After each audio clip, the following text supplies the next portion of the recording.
विद्यार्थी मित्रों नमस्कार, मैं हूं बलवंत भंडारी और आप देख रहे हैं मेरा YouTube चैनल गुरु एंड देव।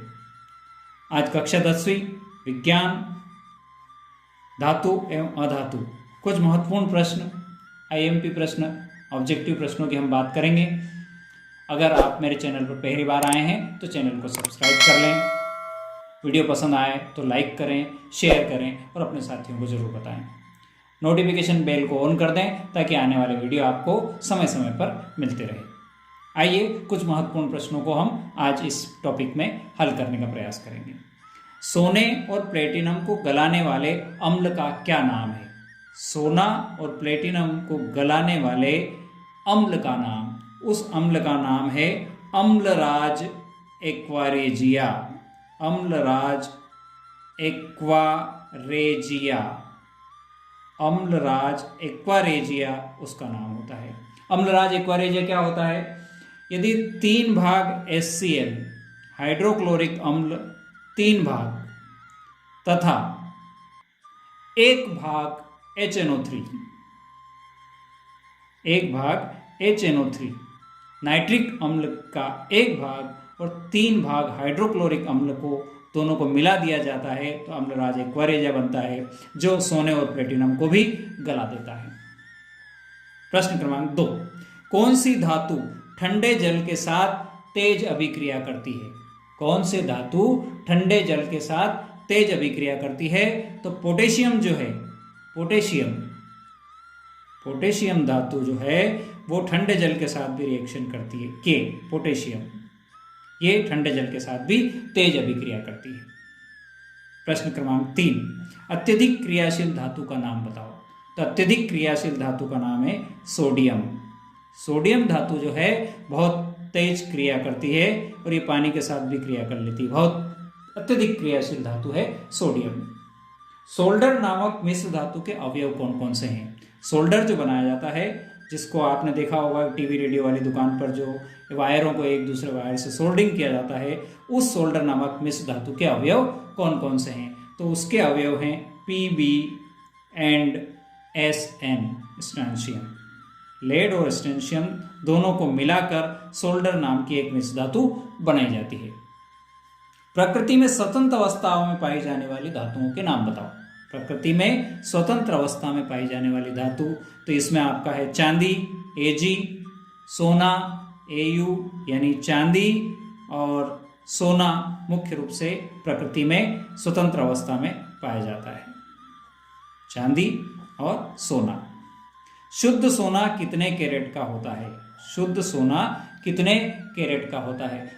सोने की शुद्धता कैरेट में मापी जाती है और शुद्ध जो प्योर जो गोल्ड होता है उसकी शुद्धता 24 कैरेट होती है। उसकी शुद्धता कितनी होती है? 24 कैरेट उसकी शुद्धता होती है। रेल की पटरियों को किस प्रक्रम द्वारा जोड़ा जाता है? यानी उस प्रक्रम का नाम बताना है जिससे रेल की पटरियों को जोड़ा जाता है, तो वो प्रक्रिया है थर्मिट। थर्मिट प्रक्रम द्वारा रेल की पटरियों को जोड़ा जाता है। द्रव अधातु का नाम, यानी लिक्विड तरल अवस्था में पाई जाने वाली अधातु का नाम वो है Br यानी ब्रोमीन। ब्रोमीन जो है वो तरल लिक्विड अवस्था में अधातु है, द्रव अवस्था में पाई जाती है ब्रोमीन। किस धातु का दहन आसानी से होता है? किस धातु का दहन, दहन यानी जलना, आसानी से जलने वाली धातु का नाम वो है मैग्नीशियम। वो है मैग्नीशियम। मैग्नीशियम धातु जो है वो आसानी से जल जाती है, Mg मैग्नीशियम।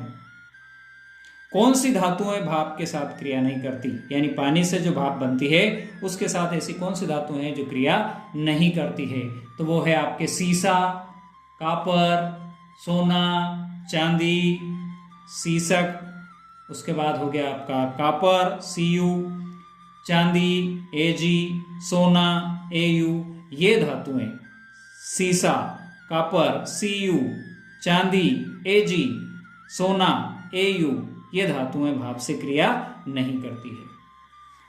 चाकू से काटी जाने वाली धातु का नाम, यानी ऐसी धातु जिसको हम चाकू से काट सकते हैं तो उसका नाम है सोडियम। वो है सोडियम धातु जो है Na। सोडियम धातु जो है उसको हम चाकू से काट सकते हैं, यानी वो बहुत सॉफ्ट होती है, बहुत नरम होती है, जिसको हम आसानी से जैसे सब्जी काटते हैं ऐसे उस धातु को काटा जा सकता है। ऊष्मा की सबसे अच्छी चालक धातु बताना है। ऊष्मा की सबसे अच्छी चालक धातु है चांदी। चांदी जो है वो ऊष्मा की सबसे अच्छी चालक धातु है, Ag चांदी सिल्वर। ऊष्मा की कुचालक धातु, ऊष्मा की कुचालक धातु तो वो है एस्टेटिन। एस्टेटिन धातु जो है, एस्टेटिन धातु जो है वो धातु ऊष्मा की कुचालक होती है, एस्टेटिन धातु। रणनीतिक धातु किसे कहते हैं? रणनीतिक धातु, रणनीतिक धातु है टाइटेनियम। टाइटेनियम धातु जो है उसको रणनीतिक धातु कहते हैं। रण यानी युद्ध, युद्ध इसलिए क्योंकि ये टाइटेनियम जो होता है बहुत कठोर होता है, बहुत दृढ़ होता है, इसलिए इसे कठोर और दृढ़ता के कारण रणनीतिक धातु कहते हैं। आइए अगले प्रश्न की ओर चलते हैं।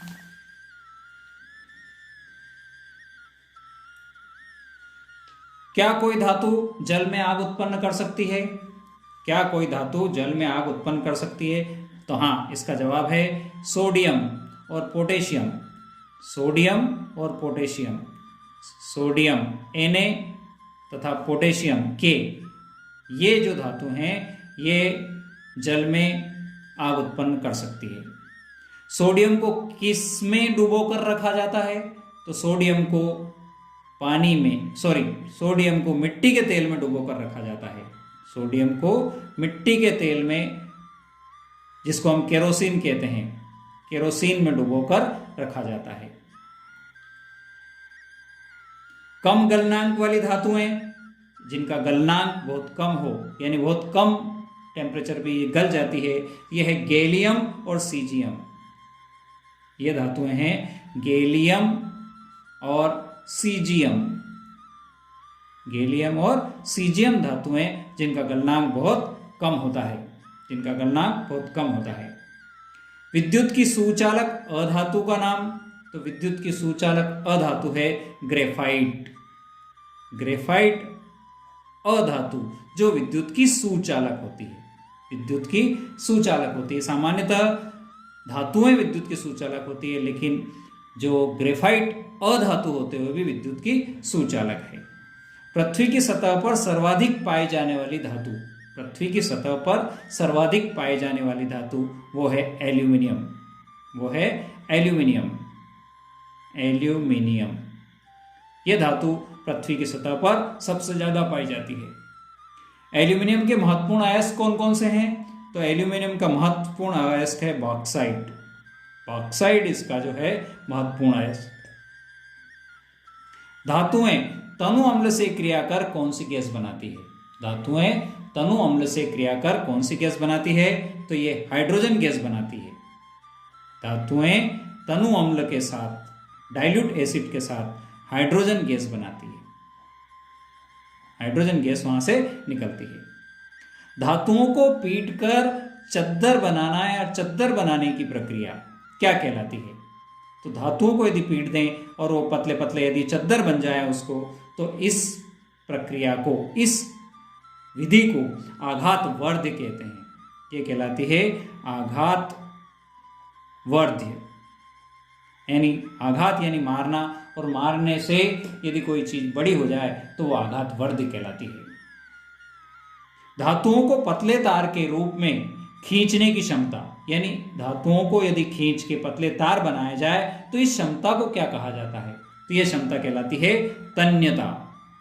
ये कहलाती है तन्यता, यानी तन्यता के गुण के कारण ही धातुओं के पतले तार बनाए जा सकते हैं, लंबे लंबे तार बनाए जा सकते हैं। विद्युत अपघटन द्वारा किस धातु का निष्कर्षण किया जाता है? यानी ऐसी धातु का नाम बताना है जिसका विद्युत अपघटन के द्वारा निष्कर्षण किया जाता है। निष्कर्षण यानी शुद्ध अवस्था में उसको प्राप्त किया जाता है, तो वो धातु है एल्यूमिनियम। उस धातु का नाम है एल्यूमिनियम। एल्यूमिनियम धातु का निष्कर्षण विद्युत अपघटन विधि द्वारा किया जाता है। सोने के आभूषण बनाने में क्या मिलाया जाता है?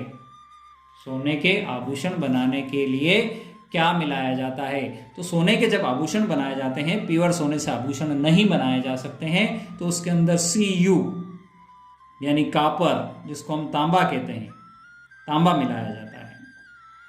क्यों मिलाया जाता है? क्योंकि सोना जो होता है बहुत मुलायम होता है, ये बहुत मुलायम होता है, इसलिए मुलायम आभूषण नहीं बनाए जा सकते हैं, तो उसको थोड़ा सा कठोर कड़क करने के लिए उसके अंदर तांबा मिलाया जाता है।